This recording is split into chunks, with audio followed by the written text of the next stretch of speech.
সালামু আলাইকুম। আজ বুধবার ৯ এপ্রিল ২০২৫, ২৬ চৈত্র ১৪৩১ বঙ্গাব্দ। আপনারা দেখছেন দৈনিক পত্রিকার খবর আছে বাংলাদেশ প্রতিদিন। ত্রিমুখী অবস্থানে তিন দল, কিছু ক্ষেত্রে একমত হলেও সংস্কারের গুরুত্বপূর্ণ অনেক বিষয়ে দূরত্বে বিএনপি, জামায়াত, এনসিপি। বাংলাদেশি পণ্য শুল্ক আরোপ করা উচিত হয়নি, বলছেন পল ক্রুমান। বিনিয়োগে এখন অনুকূল পরিবেশ, সম্মেলনে বলেন প্রধান উপদেষ্টা। চীন ও কোরিয়ান বিনিয়োগকারীদের জন্য প্রত্রাস সভার ঘোষণা, বড় বিনিয়োগের প্রতিশ্রুতি কোরিয়ান ব্যবসায়ীদের। আন্দোলন নয়, জনগণ চায় নির্বাচন। নির্বাচন নিয়ে সংখ্যা দেখছে বিএনপি। বেঙ্গল গ্রুপের চেয়ারম্যান গ্রেফতার।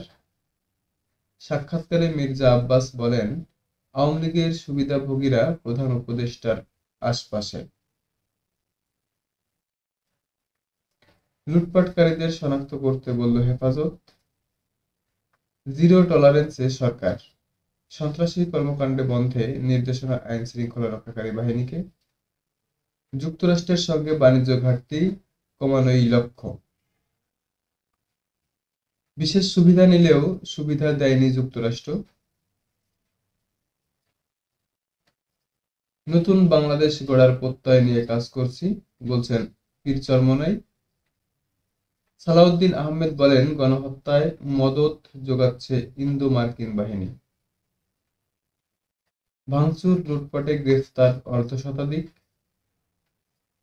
সাবেক এমপি ও এনবিআর চেয়ারম্যানের দেশ ত্যাগে নিষেধাজ্ঞা। এই ছিল বাংলাদেশ প্রতিদিনের প্রধান খবর। প্রতিনিয়ত আপডেট খবর জানতে আমাদের পেজটি ফলো করুন, আমাদের সাথেই থাকুন। সকলকে ধন্যবাদ। আসসালামু আলাইকুম।